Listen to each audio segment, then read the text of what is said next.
Kaixo egunon ikasleok, gaur ikusiko dugu nola aplikatzen den Pitagorasen teorema laukizuzenetan. Eta horretarako dauzkagu bi adibide. Lehenengoan, kalkulatuko dugu 3 zentimetroko aldea duen karratuaren diagonala. Lehenengo gauza egin behar duguna da irudia marraztu. Marrazten dugu lauki bat edo karratu bat. Eta jartzen ditugu neurriak. Kasu horretan, esaten dugu 3 zentimetroko aldea dela. Bai? Orduan hau da 3 zentimetro. Bai? Beraz hau izango da ere 3 zentimetro. 3 zentimetro eta 3 zentimetro. Bueno, hemen jartzen du 3. Vale? Hori da lehenengo gauza, irudia eta jartzea dakizkigun neurriak. Urrengo pausoa da, zer kalkulatu behar dugu? Diagonala. Bueno, pues diagonala da, bi erpin ez jarrai lotzen duen zuzenkia, bai? Hori da diagonala. Bueno, pues kalkulatu behar dugu honen neurria. Beti irudi hauetan, Pitagorasen teorema aplikatu behar degunean, aurkitu behar dugu triangelu angelu zuzena nun dagoen. Izango duena bilatu nahi dugun balioa, bai? Alde batean. Orduan, hemen ikusten badezute daukagu angelu zuzen bat. Bai? Hemen aplikatuko dugu Pitagorasen teorema. Pitagorasen teorema esaten du hipotenusa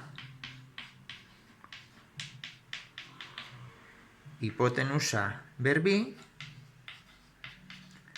dela bi katetoen berbiduren batura. Bai? Bi katetoen berbiduren batura.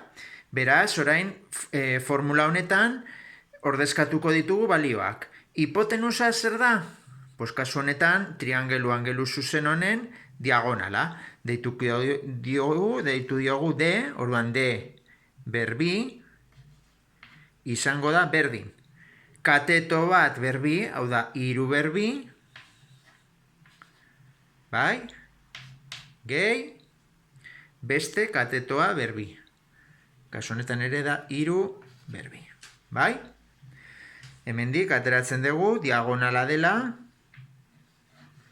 diagonala berbi da, 3 berbi bederatzi, gehi, 3 berbi bederatzi.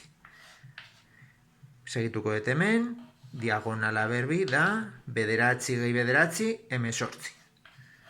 Eta D izango da, honen kontrakoa bestaldera, berreketaren kontrakoa da erroketa. Erro, 18. Bai? Momentu honetan ez daukat kalkulagailua, baina egin beharko zenukete erro 18, bai? Kalkulagailuarekin. Da 4, zerbait. Beti jarri bi hamartar hobeto delako. Bi hamartar eta listo. Eta bukaeran jarri beti bezala unitatea. Bai? Jarri unitatea, kasu honetan zentimetro dira, erabiltzen duguna. Luzerak beti gogoratu, ez dugula jarri behar goian berbi eta berri eta horrelako gauzak. Beti jarri behar da unitatea eta punto. Eta bigarren adibideak esaten digu.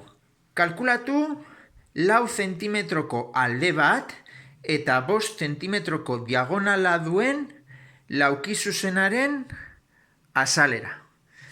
Bueno, pues beti bezala jarraituko ditugu pausoak. Lehenengo gauza beti irudia marraztu behar dugula. Kasu honetan, 4 zentimetroko alde bat. Jarriko dugu adibidez, hau. Hau da 4 eta laukizuzena denez, hau ere 4 izango da. Beti, hau da 4. Beti datu ezagunak jarri behar ditugu irudian. Bestalde, esaten digu adibideak, diagonalak daukala 5 zentimetro. Bueno, pues jarriko dugu adiz diagonal hau. Honen neurria berdina da. Orduan, nahi duzutena aukeratu dezakezute. Eta da 5 zentimetro esan dugu. Orduan, ja ditugu neurriak, hau da 5, ditugu neurri guztiak eta irudia. Orduan, ze kalkulatu behar dugu, ze falta zaigu hemen kalkulatzea? Ze kalkulatzea falta zaigu? Pues alde honek zenbat balio duen. Pues deituko diogu, adibidez, isa. Ezagutzen ez dugulako. Bai? Eta, orain, non dago isa duen triangelu-angelu zuzena? Ba, hemen. Bai? Hor daukagu lauki zuzena. Bai? Gogoratu lauki zuzen baten azalera dela oinarria bider altuera. Bai, oinarria bider altuera, Hori ikasi behar dezute eta ematen dizueten horrian, irudi guztien azalerak agertzen direnak ikasi behar dezute, Orduan, lauki zuzen baten azalera da oinarria bider altuera. Pues hemen egin behar dezutena da ordezkatu. Zein da oinarria? 4. Zein da altuera? Isa. Claro, hemendik ezin falta zait zer kalkulatzea isa hau. Bai? Orduan, Pitagorasen teorema erabiliko dugu triangelu-angelu zuzen honekin. Bai? Beti bezala, hipotenusa berbi